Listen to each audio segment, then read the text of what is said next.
एक समय की बात है। एक गांव में कशिश नाम की एक लड़की रहती थी। कशिश अब 24 साल की हो चुकी थी। गांव में एक लड़का है जिससे हम इसकी शादी करा सकते हैं। वो कौन जी? अमनराज, जमींदार का बेटा है। वो सिर्फ सुंदर ही नहीं, उसके पास बुद्धि भी अच्छी है और वो खुद का व्यापार भी चलाता है, कपड़ों के रंगों का। हाँ वही। तब तो मेरी भी यहाँ है। कशिश ने अपनी रजामंदी दे दी। बस फिर क्या था, चट मंगनी और पट ब्याह, दोनों का विवाह हो गया और अमनराज के साथ कशिश उसके घर पर रहने लगी। आज अमनराज अपनी कपड़ों के रंगों की दुकान पर कशिश के साथ बैठा हुआ था। ये है मेरी दुकान, सोचा तो मैं भी दिखा दूं। अच्छा, ये सारे रंग के कपड़े हैं? हाँ, ये रंग है जो लोगों के कपड़ों के साथ उनके जीवन में भी रंग लाते हैं। मैंने ये दुकान इसलिए खोली थी क्योंकि आजकल बड़े बड़े व्यापारी ऐसे कपड़े बेचते हैं जिनके रंग जल्दी उतर जाते हैं और कुछ लोग इतनी जल्दी नए कपड़े नहीं खरीद पाते। और उन लोगों के लिए भी जो अपने मनपसंद के रंगों को अपने कपड़ों पर उतार पाए। तो ये लगाने से उनके कपड़े एकदम नए लगते हैं और जो रंग उन्हें उन कपड़ों में नहीं मिलते वो इसे इस्तेमाल करके उन्हें उस रंग का बना सकते हैं। हाँ, वैसे तो मैं इस दुनिया में बहुत ज्यादा बदलाव तो नहीं ला सकता, लेकिन किसी को छोटी सी खुशी भी दे सकूं तो मेरा काम सफल लगता है मुझे। और उनकी एक मुस्कान से मेरी आत्मा संतुष्ट हो जाती है। जी, वो मुझे एक बात कहनी थी। कहो, क्या बात है? वो मुझे बस कुछ एहसास हुआ कि मेरी सोचने की धारणा अब तक थोड़ी गलत थी। ऐसा क्यों? अभी जब आपकी बातें सुनी तो पता चला कि सिर्फ पैसा और सुंदरता ही सब कुछ नहीं होता। तुम भी ना, कोई बात नहीं, ये तो इंसान समय के साथ बढ़ते बढ़ते सीखता है। तुम्हें चिंता करने की कोई जरूरत नहीं है। कुछ महीने बीत गए और दोनों का विवाह बहुत ही सुगम चल रहा था। कशिश ने विवाह के बाद नई चीज सीखी कि विवाह सिर्फ सुंदरता से नहीं होता। सुंदरता तो उम्र के साथ घट जाती है। अगर कुछ है जो इंसान को समझना चाहिए तो वो ये है कि कोई भी चीज कभी एक जगह स्थिर नहीं रहती। बदलाव जीवन का हिस्सा है। ऐसा ही एक बदलाव आज कशिश के ऊपर आ पड़ा। घनश्याम कशिश के पास आया। अरे घनश्याम, क्या हुआ? इस तरह भागते हुए क्यों आ रहे हो? भाभी, वो भैया को। क्या हुआ भैया को? बताओ घनश्याम, क्या हुआ उन्हें? आप मेरे साथ चलिए भाभी, बाकी बातें मैं बाद में बताऊंगा। दोनों भागते दुकान के पास आते हैं और देखते हैं कि अमनराज दुकान के बाहर बेहोश पड़ा है। भगवान की दया से अमनराज जला नहीं था। अमन, क्या हुआ? अमन, उठिए उठिए। बिटिया, मैं अमनराज से मिलने आया था। पता नहीं अचानक क्या हुआ और दुकान में आग लग गई। अमनराज होश में आने लगता है। जी, आप ठीक तो है ना? कुछ बोलिए ना। कशिश? हाँ, मैं ही हूँ। मुझे कुछ दिखाई नहीं दे रहा। कशिश, मुझे कुछ दिखाई नहीं दे रहा। क्या? ये क्या हो गया बेटी? ये नई विपत्ति अमनराज और कशिश के ऊपर आ पड़ी थी। कुछ दिन बीते और अमनराज अपने कमरे में आराम कर रहा था और कशिश उससे बातें कर रही थी। कशिश, तुम्हें पता है, मैं माता को चढ़ाने के लिए कुछ दिन पहले ही एक गुलाब साड़ी लेकर आया था, एक व्यापारी से। अच्छा, आपने कहाँ रखी है? मैं चढ़ा दूंगी। हाँ, वो उस अलमारी में रखी है। इसके पीछे एक कहानी है कशिश। बताइए, क्या कहानी है? ये साड़ी लेकर एक फकीर मेरे दुकान पर आया था जब मुझसे तुम्हारा ब्याह तय हुआ था। अच्छा, फिर? उस फकीर ने मुझसे कहा था कि जब मैं बिना आंखों के तुम्हें इस साड़ी में देखूंगा तो मेरे जीवन में असली सुख आएगा और जो मंजिल मैं हासिल करने निकला था वो मेरी पत्नी करेगी। माफ करिएगा जी, आप बिना आंखों के कैसे देख पाएंगे मुझे इस साड़ी में? और अगर वो साड़ी माता को चढ़ा दी जाएगी तो उसे मैं कैसे पहनूंगी जी? और वैसे भी अब उस फकीर की बात सच नहीं हो पाएगी। चिंता ना करो, मैं अपनी मन की आंखों से तुम्हें देख लूंगा। उस फकीर ने कहा कि ये साड़ी मैं पहले देवी माँ को चढ़ाऊं उसके बाद तुम इसे धारण करो। अच्छा, ऐसा करती हूँ। आज संध्या पूजन के समय अपनी कुल देवी जो कि नीम के पेड़ के पास स्थापित हैं, उन्हें ये चढ़ाऊंगी। ठीक है, तुम ऐसा ही करना। जी। कशिश ने अमन राज की बात सुनी और नीम के पेड़ के पास पूजा करने के बाद उस साड़ी को चढ़ा दिया और हाथ जोड़कर माता के सामने विनती करने लगी। आपसे मेरी एक विनती है। अभी आपको जो मैंने ये साड़ी चढ़ाई, तो मैंने सोचा कि आप ये साड़ी पहनकर कैसी दिखेंगी, और ये चाह मेरे मन से जा ही नहीं रही है। कृपा करके मुझे दर्शन दीजिए माँ। कशिश ने अपनी विनती बताई और वहाँ से घर लौट आई। रात का समय हो गया था और अमन राज को एक सपना आया। उस सपने में उसे नीम के पेड़ के पास कशिश दिखी जो गुलाबी साड़ी पहने हुई थी। वाह कशिश, तुम तो किसी देवी का अवतार लग रही हो इस साड़ी में। इतनी सुंदर तो स्वर्ग की अप्सराएं भी नहीं होती हैं। जी, ये गुलाबी रंग की साड़ी है। मतलब ये कि ये गुलाबी साड़ी जिसमें मैं आपको इतनी भा रही हूँ, इसमें दुनिया के हर रंग समाये हैं। जो भी इस साड़ी को छूकर किसी रंग के बारे में सोचेगा तो उसे वो रंग प्राप्त हो जाएगा।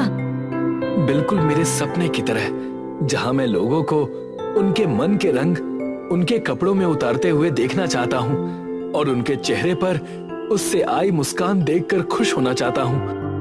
जी, ये साड़ी प्रसाद है और आपका कर्म फल भी। तभी अमन राज की नींद टूट जाती है और वो देखता है कि सुबह हो चुकी है। वो अपने कमरे से कशिश को आवाज लगाता है, कशिश, कशिश, यहाँ आओ जल्दी। क्या बात है जी, क्या हुआ? कुछ हुआ नहीं, बस बहुत ही शुभ सपना देखा है मैंने। अच्छा, आपने तो डरा ही दिया था। कहिए, क्या देखा आपने? मैंने देखा कि तुम नीम के पेड़ के पास गुलाबी साड़ी पहने खड़ी हो और तुम बहुत ही सुंदर लग रही थी। अद्भुत, दिव्य, जितना कहा जाए उतना कम है। अजी, मैंने कल ही मनोकामना मांगी थी माता से कि वो मुझे बताए कि अगर वो उस साड़ी को धारण करे तो वो कैसी दिखेंगी। तब तो सही जगह दर्शन दिए हैं उन्होंने, उस इंसान के पास जो परख कर बता सके कि साड़ी में माता रानी कितनी सुंदर लगती हैं। सही कहा आपने। और क्या कहा उन्होंने? अमन राज कशिश को पूरी बात बताता है और कशिश इसे सुनकर कहती है, क्या ये तो उस फकीर की बात सच हो गई। आपने मुझे बिना आंखों के ही देख लिया और साथ ही साथ माता ने जो आशीर्वाद दिया है उस हिसाब से आपकी मंजिल भी अब दूर नहीं है। हाँ कशिश, मैं देख तो नहीं सकता, पर अब ये दुनिया और रंगीन लग रही है, मानो सफेद कागज पर मेरे सपनों के रंग भर रहे हो। हमारा दुकान तो जल गया है, पर हम वहीं पर एक ठेला लगाकर उस दुकान के आगे इस साड़ी से लोगों के कपड़ों को रंग कर बेचेंगे। अगले ही दिन उस पुरानी दुकान के सामने वो दोनों एक ठेला लगाकर खड़े थे और ठेले पर सिर्फ गुलाबी साड़ी रखी थी। आइए आइए, इस साड़ी को छूकर अपने मन में जो रंग सोचेंगे वो रंग पाएंगे। तभी वहाँ पर एक महिला आती है। अच्छा, इसमें कोई चमत्कार है क्या कशिश? हाँ काकी, छूकर बस जो रंग सोचिएगा वही रंग पाइएगा। ठीक है, देखते हैं बिटिया। वो महिला उस गुलाबी साड़ी को छूती है और थैले में चटक लाल रंग आ जाता है। महिला चौंक जाती है। हे भगवान, ये तो सच में चमत्कार हो गया। मैं इस रंग को बरसों से चाहती थी, पर इससे कम लाल मिलता था या इससे ज्यादा, पर बिल्कुल ऐसा रंग तो मिलता ही नहीं था। ये तो वैसा ही रंग मिल गया जैसा मैंने सोचा था। काकी, आप इस गांव में हर किसी से कहिएगा कि वो यहाँ आए और उनके मनपसंद रंग ले जाए। मैं किसी से कोई पैसे नहीं मांगने वाला, बस लोग खुश हो जाएं। बेटा, जब से हमने सुना था कि अब तुम्हारी आंखें नहीं रही, हम सब गांव वाले बहुत दुखी थे, क्योंकि तुम हम सबके जीवन में एक अनोखे तरीके का रंग भरना चाहते थे। अब मैं बहुत खुश हूँ। अभी जाकर पूरे गांव वालों को बताती हूँ। देखते ही देखते उनके दुकान के आगे भीड़ जमा हो गई। उस गुलाबी साड़ी के कमाल से लोग बहुत ही ज्यादा खुश थे। आपका सपना पूरा हो रहा है। काश आप इन लोगों के चेहरे की खुशी देख पाते।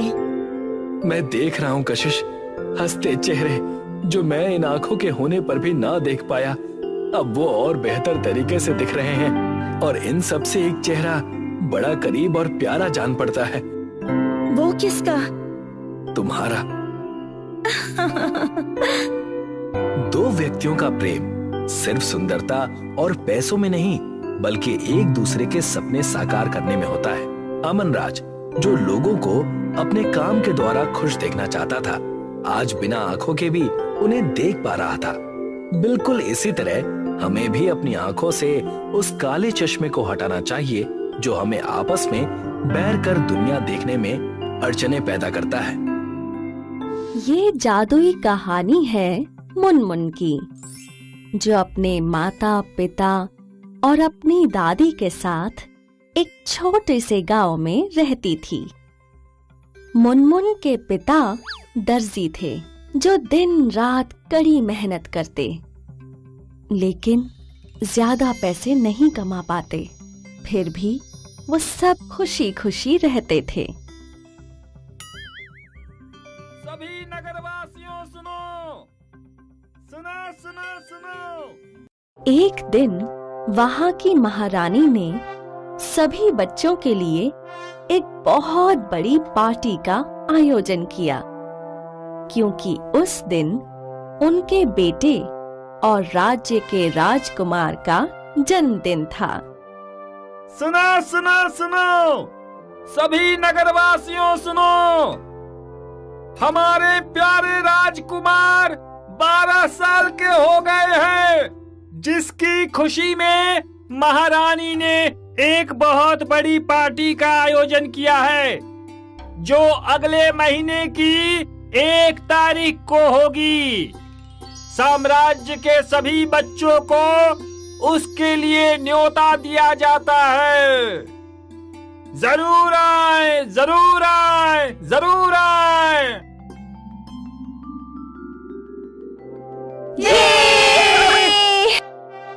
महल के अंदर पार्टी, इससे बढ़िया और क्या हो सकता है। ये पार्टी हमारी जिंदगी की सबसे खास पार्टी होगी। तुम क्या पहनोगी? मेरे पापा ने मुझे एक सुनहरा गाउन खरीदवाया है, मैं तो वही पहनूंगी। और मैं अपना सुंदर सा लाल गाउन पहनूंगी। तुम क्या पहनोगी मुनमुन?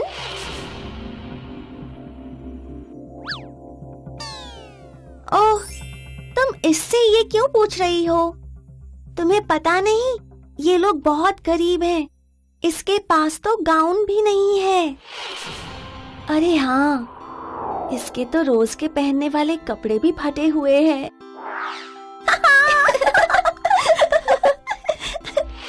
क्या हुआ मुनमुन? तुम इतनी उदास क्यों हो? हाँ, तुम इतनी उदास क्यों हो मुनमुन? इस पार्टी में बहुत मजा आएगा।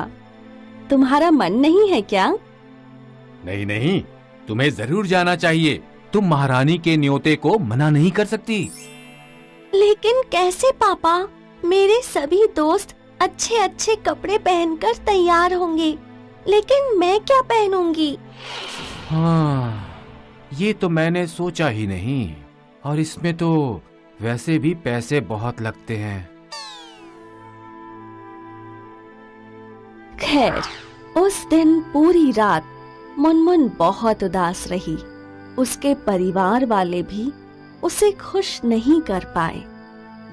लेकिन जैसे ही सुबह हुई, वो सुबह सुबह बाहर गांव में खेलने निकल गई, जैसा कि वो हर रोज करती थी। मुनमुन में एक बहुत खास बात थी। उसे पेड़, पक्षी, पौधे और जानवर बहुत पसंद थे।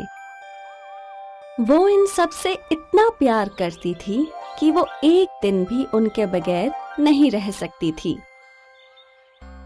वो रोज सुबह खेलने निकल जाती और पूरे दिन पेड़, पक्षी और जानवरों से बात करती थी। ओह मेरे दोस्तों, तुम मुझे बहुत बहुत खुशी देते हो। मुझे लगता है मुझे ओक ट्री की ठंडी छांव में जाकर बैठना चाहिए।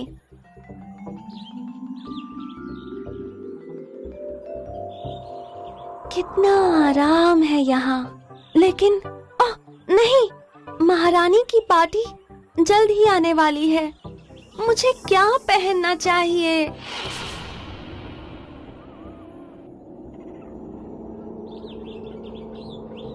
ये नहीं हो सकता। मेरी छाया के नीचे छोटी बच्ची रो नहीं सकती।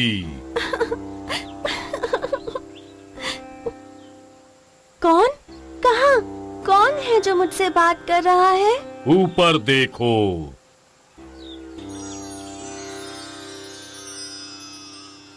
पेड़, क्या ये तुम हो?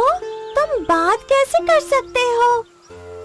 ऐसे ही होता है जब आप इतने सालों तक अकेले घनघोर जंगल में अपनी जिंदगी गुजारते हो तो आप जादुई बन जाते हो। अब तुम बताओ, तुम मेरी छाया में बैठकर रो क्यों रही हो? ओह, कोई बात नहीं, मैं तुम्हें परेशान नहीं करना चाहती। चलो भी बच्चे, बताओ मुझे, मेरे पास पूरे दिन अकेले इस जंगल में बैठने के अलावा और काम ही क्या है? शुरू हो जाओ। एक बढ़िया कहानी सुनाओगी तो मजा आ जाएगा। फिर शायद, क्या पता, मैं अपनी जादुई शक्तियों से तुम्हारी कुछ मदद कर सकूं। ओह पेड़, मैं तुम्हें क्या बताऊं?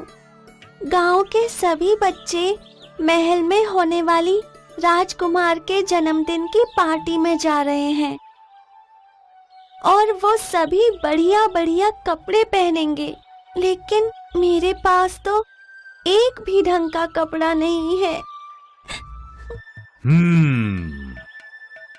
तो क्या तुम मुझे एक अच्छा गाउन दे सकते हो? शायद तुम्हारी जादुई शक्तियाँ काम आ जाए। सच में बच्चे, तुम्हें क्या लगता है कि तुम सिंड्रेला हो और मैं कोई पंपकिन फेरी? नहीं, मैं इस तरह का जादू नहीं कर सकता। ओह, कोई बात नहीं। खैर, अब मुझे घर चलना चाहिए। रुको बच्चे, मैं ऐसा जादू तो नहीं कर सकता जो फेरी गॉड मदर कर सकती है, लेकिन मैं तुम्हें कुछ बता सकता। ये पूरा जंगल ही अपने आप में जादुई है।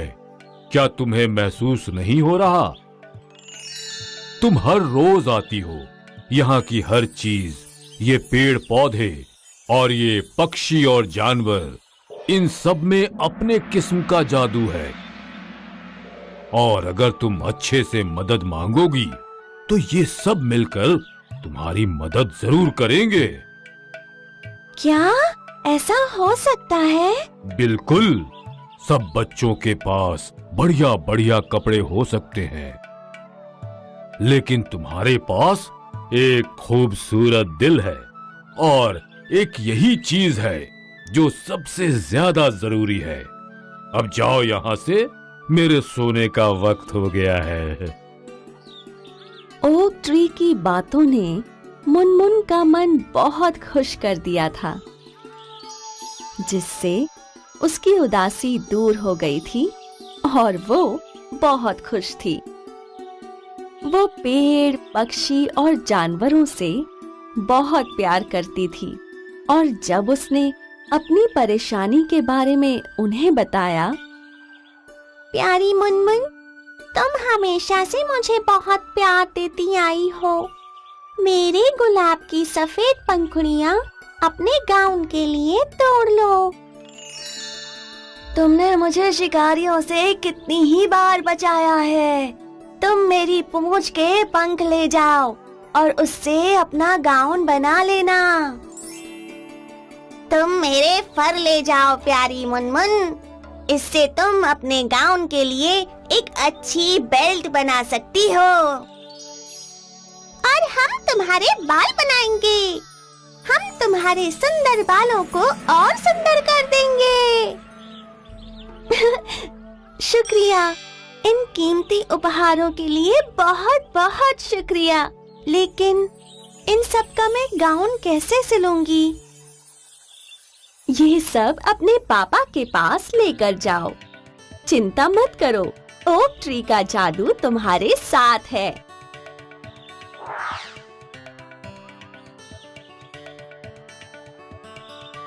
ये सब क्या है? पापा, ये सब उपहार मुझे जंगल के पेड़ पौधे पक्षी और जानवरों ने दिए हैं।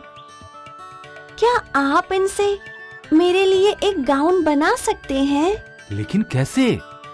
पापा, आप शुरू तो कीजिए। जंगल के जादू से सब बन जाएगा।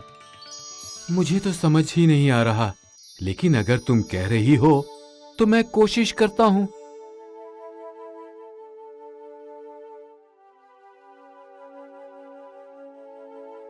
खैर, ये गुलाब की पंखुड़ियां तो जादुई हैं। इनको तो बड़ी आसानी से सिला जा सकता है। हाँ, मैं कुछ तो कर ही सकता हूँ। मुझे कुछ दिन का वक्त दो बेटा मुनमुन। मुझे लगता है मैं इससे कुछ न कुछ कमाल का जरूर बना पाऊंगा। और इस तरह मुनमुन के पापा ने अगले 3 दिन तक कड़ी मेहनत की। जब भी उन्हें किसी चीज की कमी होती तो मुनमुन जंगल में भाग कर जाती और अपने दोस्तों से मांग कर ले आती। अगले 3 दिनों में गाउन बनकर तैयार था। वही रात पार्टी की रात थी और मुनमुन तैयार हो रही थी। ओह पापा, ये तो बहुत अच्छा है। क्या अब मैं इसे पहन सकती हूँ? हाँ बिल्कुल मुनमुन, चलो आओ, मैं तुम्हें पहनाती हूँ।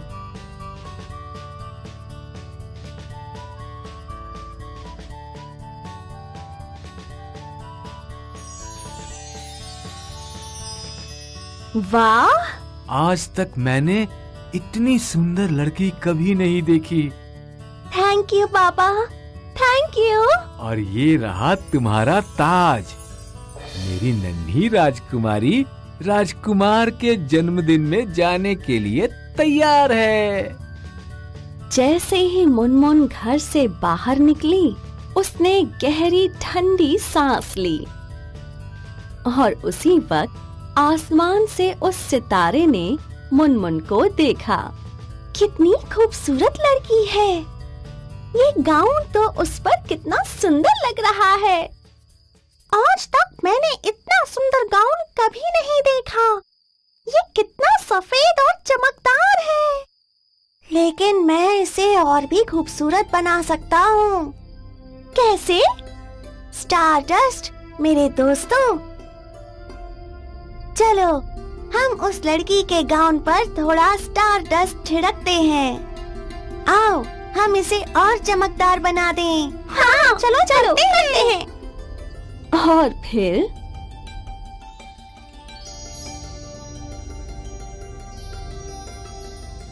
जब मुनमुन पार्टी में पहुंची, ओह, ये लड़की कौन है? कौन वो? हे भगवान, ये तो मुनमुन है। वो गाउन देखो, ये तो बहुत महंगा लग रहा है। इसके गरीब पापा कैसे खरीद सकते हैं?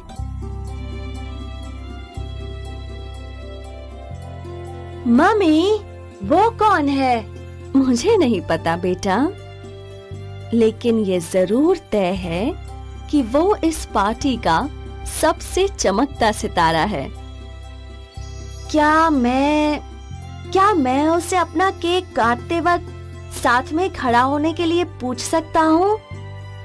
हाँ बिल्कुल बेटा। सिपाही, उस लड़की को ऊपर तक लेकर आओ। प्यारी बच्ची, क्या तुम राजकुमार के साथ खड़ी हो सकती हो जब वो केक काटेंगे? जी बिल्कुल महारानी। और इस तरह से ये रात मुनमुन की जिंदगी की सबसे सुंदर रात बन गई। जब राजकुमार केक काट रहा था तो वो उसके बिल्कुल साथ खड़ी थी। तो अगर आपका दिल साफ है तो आपकी जिंदगी में कोई ना कोई जादू जरूर होगा, जैसा कि हमारी प्यारी सी मुनमुन के साथ हुआ।